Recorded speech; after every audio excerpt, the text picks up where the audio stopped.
Hello po mga kababayan, kamusta po kayong lahat? And once again, welcome back to another episode of Simply Talkies Vlog. Pag-usapan natin mga kababayan itong inyong Senator Bato the Puncher de la Rosa.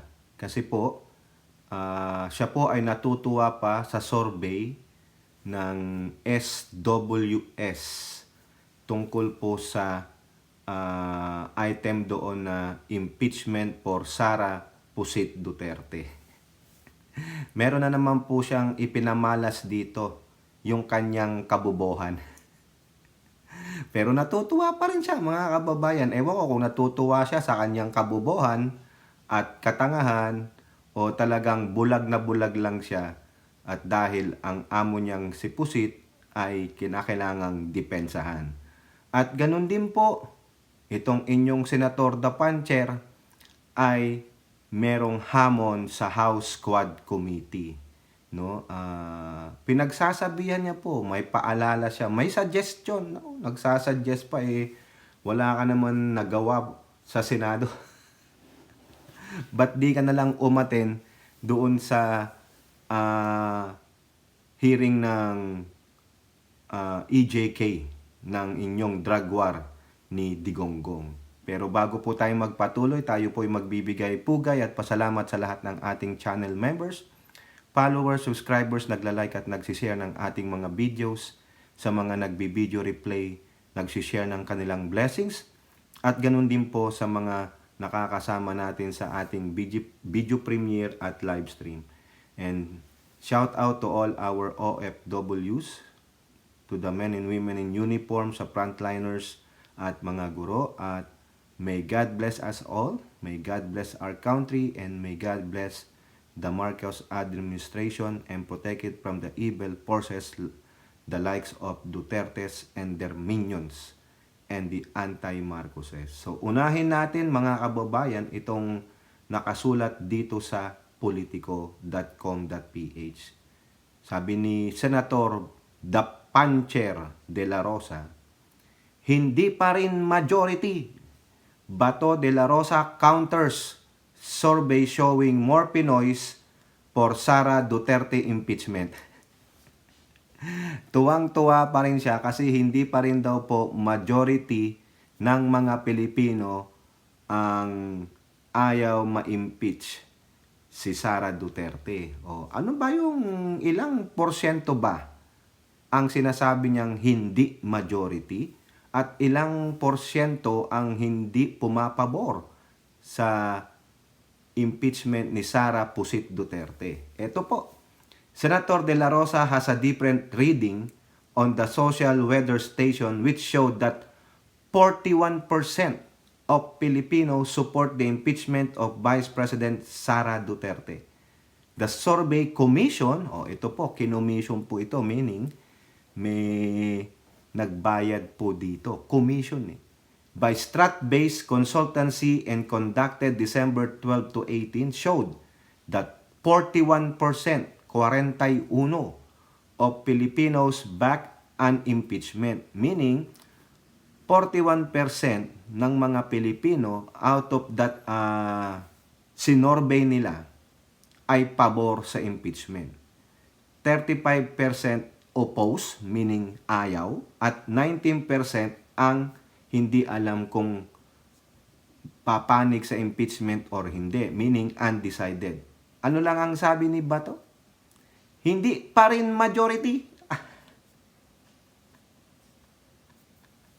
Ayaw, hindi pa makamaniwala. Ang tanong, ilan porsyento ang sinorvey dito?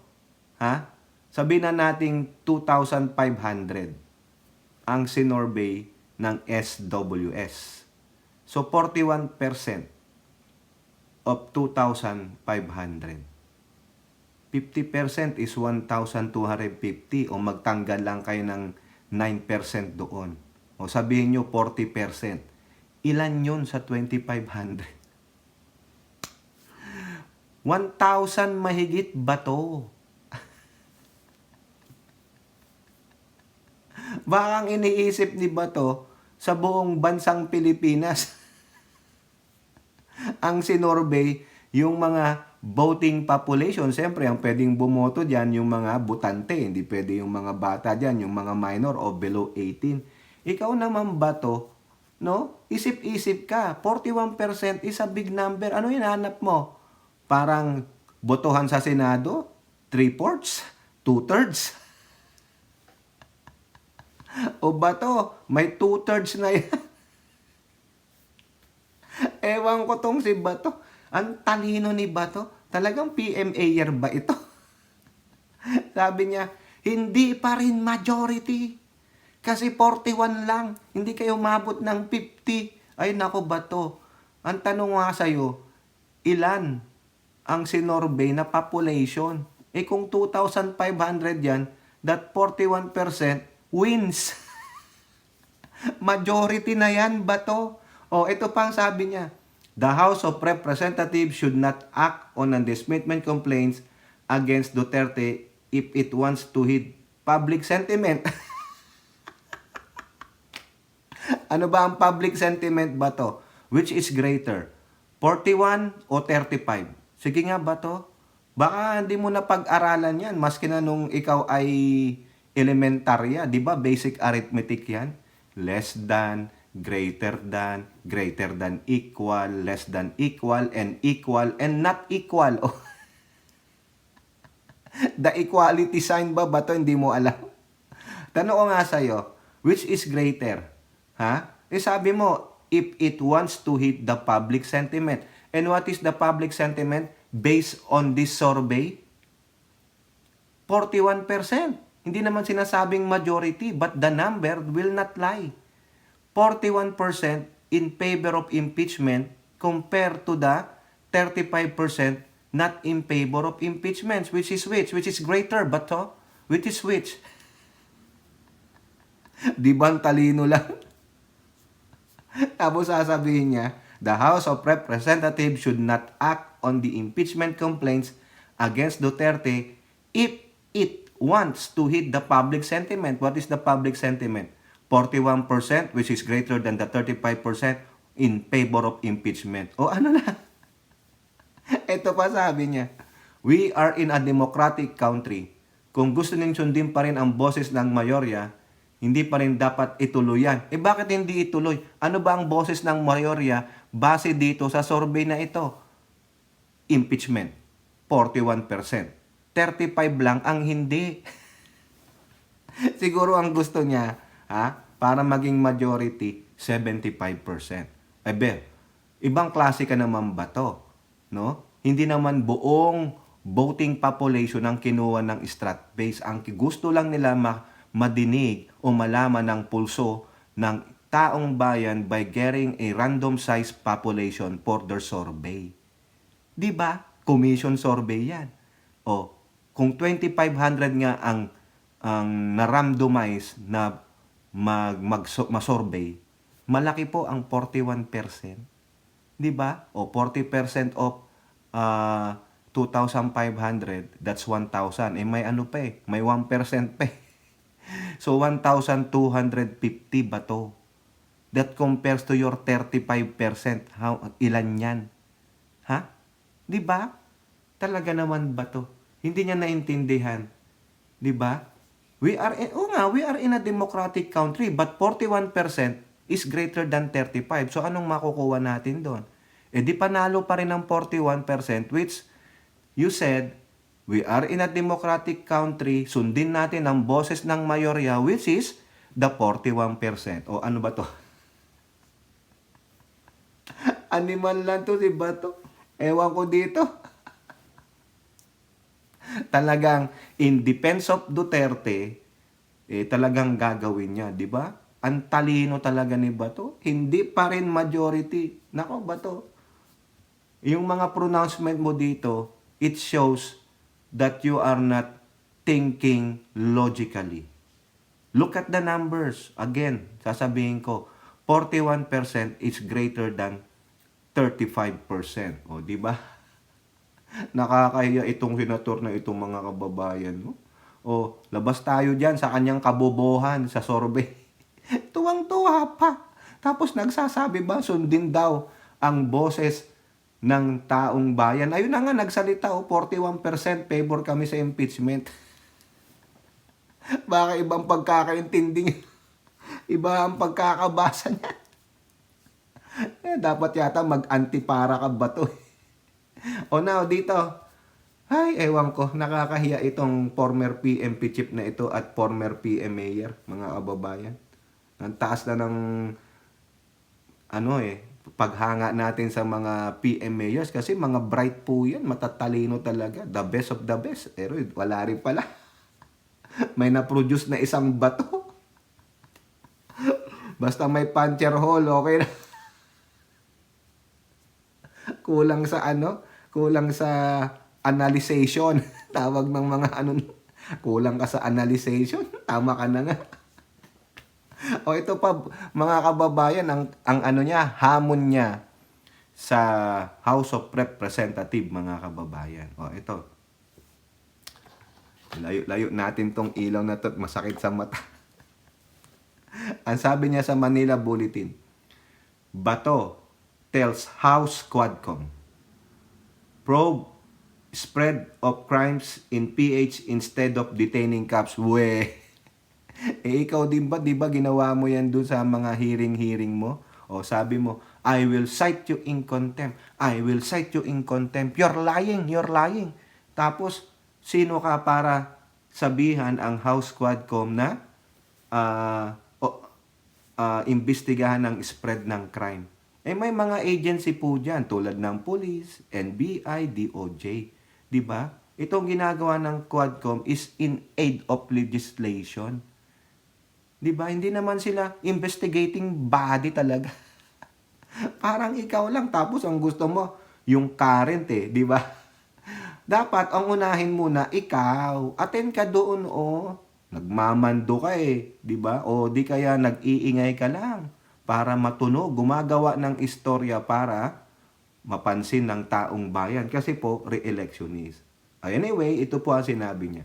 Senator De La Rosa told the Quad Committee in the House of Representatives to focus its energy on investigating the prevalence of crime in the country, instead of using the resources in detaining former and current officers who are serving the land in good faith. Hindi naman siguro ito, i-detain itong mga officers na ito kung hindi sila gumawa ng mali o nagsisinungaling during the hearing process. Di ba to? Marami sa kanila. Hindi naman na didetain, basta hindi lang magsinungaling. Sino ba ang nagsisinungaling? Baka yung mga bata-bata mo, tulad nung isa, di ba? Yung galit na galit sila. Hanggang ngayon yata, nakadetain na yun. Yung nagsabing na nakapanumpa sa House, biglang nandun sa Senado, sinabi niya na dinidiktahan daw siya ni Kong Abante at Kong Fernandez nang sasabihin. Di ba? Sinungaling. Kung hindi ka magsisinungaling, anong dahilan ng Quadcom para ikaw ay iditine? Di ba? Magsabi ng katotohanan ba to? Ikaw, kunwari ka pang protektado mo ang mga polis, Diyos mio, ewan ko. The former PNP chief made the remark after he visited the wake of Reynaldo Bignojon who was shot to death by policemen who were under the influence of drugs. Kasalanan ba yan ng Quadcom? Kasalanan ba yan ng investigating body? Napraning yung pulis Di ba? Pulis siya. Alam niya, dapat na bawal siyang gumamit ng pinagbabawal na gamot. O mismong pulis ba to? O bakit hindi mo nalinis ito nung time mo?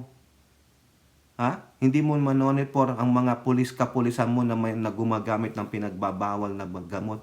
Tapos, ito sasabihin mo, spread of crimes. Patunayan nyo muna. Diba? Ibig mo sabihin, walang ginagawa ang PNP chief, ang kapulisan? Inutil sila? Bakit kailangan pa ang Quadcom ang mag-imbestiga dyan? Let their kabaro ng mga kapulisan ang mag-imbestiga dyan. Kapwa pulisan nagbarilan Diba? Di may problema siya. Tapos isisisi mo sa Quadcom? Nako.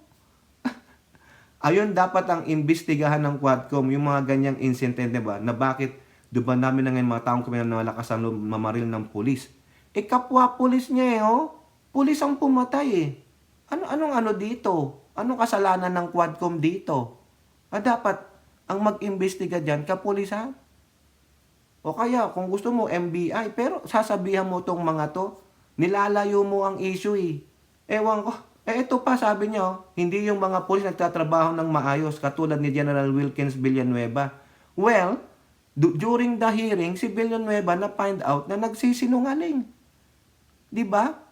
At that current situation, at that present time, si Wilkins ay kinontempt niya ang sarili niya. Nakapanumpa siya bato eh. Anong gagawin? So, the Quadcom will have to follow their set of rules and regulations. Di ba? Ay, grabe oh. Ewan ko dito, kay Bato. Di sana, Bato, para matigil na itong wala na sanang mga ganyan. Kung inayos nyo maigi nung time mo. Di ba? Kung talagang totoo yung drug war ninyo, di sana wala na ito. Totoo yung pagiging kamay na bakal ni Digong, wala nang ganyan. Kaso karamihan ng mga gumagawa ng ganito at parang nagiging grandfathered pa ay ang mga tiwaling pulis. Di ba ikaw nag-imbestiga ka doon tungkol sa mga narco cops? O ano nangyari doon? Anong in-aid of legislation ang naitala mo doon? Di ba? Ito pa Talagang tinutuya niya ang Quadcom, mga kababayan, sabi niya Shout out to all drug lords, drug protectors, and politicians who contributed to the proliferation of illegal drugs. Di ba? Sina-shout out mo, ibig sabihin, hindi mo sila nahuli lahat. Nung time mo, nagsipagtago lang sila. Anong klase ka palang PNP chief nun? Mahina ang intelligence gathering mo. Ba't di mo nahuli lahat ito? Di sana kung nahuli nyo lahat yan, wala na. Na-eradicate na, hindi Wala. Tinakot nyo lang. Siyempre, magtakbuhan yan. Dapat ginawa nyo ng paraan. Tinugis nyo talaga sila. Sagutin naman ninyo ang bayad ng punerarya. Meron din sana kayong corporate social responsibility sa laki ng business ninyo. Ba't sila tutulong dyan? Di ba? Dapat ikaw na tumulong ba to? No? Sa dami ng pondo ninyo. Bakit yung mga drug lords? Ibig sabihin, napatunayan mo bang sila na ang pumatay dyan? Di ba dapat hulihin yan? Bakit mo siya shout out? Bakit mo pa gino-glorify yung mga drug lords ba to? Ay, ewan ko dito sa taong ito. No? Kung talagang magaling kayo noong bato, magaling ka, dapat ito na-eradicate nyo na yan, yung droga na yan. Para wala na tayong problema ngayon. Hindi. After na sabi nyo, okay, nagsitakbuhan, nagsialisan. Dapat tinugos nyo talaga kung talagang gusto silang mapanagot sa batas. Hindi. Natulog din kayo sa pansitan. Tapos ngayon, sabi na natin naglabasan dahil holistic ang approach ng Pangulong Marcos. Di lalo nyo pang binigyan ng problema ang administrasyong ito.